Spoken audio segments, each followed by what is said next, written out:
Pria ini tidak sedang ditato untuk jadi preman, tapi ia sedang digambarkan mantra di tubuhnya karena akan disantet oleh pendeta jahat dari jarak jauh yang dikirim seseorang untuk membunuhnya oleh kekasih gelap istrinya. Pria ini bekerja sebagai kusir delman untuk seorang saudagar kaya, seorang tuan tanah. Namun meski tubuhnya gembal, justru ia terbilang beruntung karena memiliki seorang istri yang cantik di desanya. Sayangnya, ia selalu diremehkan oleh istrinya karena kehidupan mereka yang serba miskin. Suatu hari, Aseng diminta untuk mengantarkan bosnya ke suatu tempat. Tanpa ia sadari, ternyata bosnya itu tengah mendatangi istrinya untuk melakukan pembajakan sawah di rumahnya. Aseng menunggu sambil membeli makanan. Tapi karena ia sakit perut, ia pun menuju ke belakang rumah.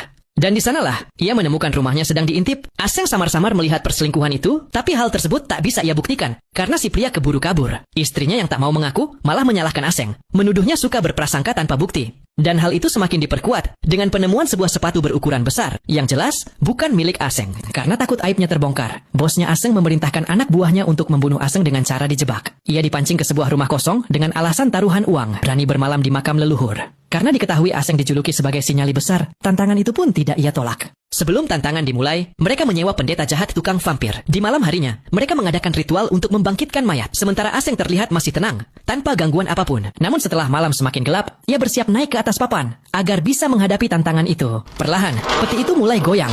Detik selanjutnya, peti itu terbuka. Aseng ketakutan, dan mengira bahwa itu benar-benar perbuatan si vampir yang ada di dalam peti. Padahal, dari kejauhan, si pendeta tengah sibuk mengendalikan mayat itu, agar bisa menyerang Aseng dan membunuhnya. Tangan vampir mulai bangkit, kemudian ia melompat-lompat mencari keberadaan Aseng. Di atas, Aseng diam 1000 bahasa, menahan napasnya, sementara vampir itu terus mencarinya. Saat kondisi tegang memuncak, muncul cicak sialan. Aseng hampir terjatuh tepat di atas kepala vampir yang berdiri di bawahnya. Karena tak menemukannya, pendeta jahat rehat sejenak untuk minum. Vampir itu pun kembali ke petinya. Aseng segera menutup kembali peti mati itu.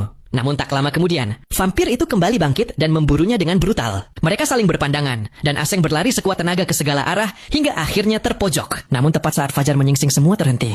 Ia berhasil selamat dari tantangan pertama. Setelah itu, Aseng diminta lagi untuk melanjutkan tantangan kedua dengan hadiah yang lebih besar.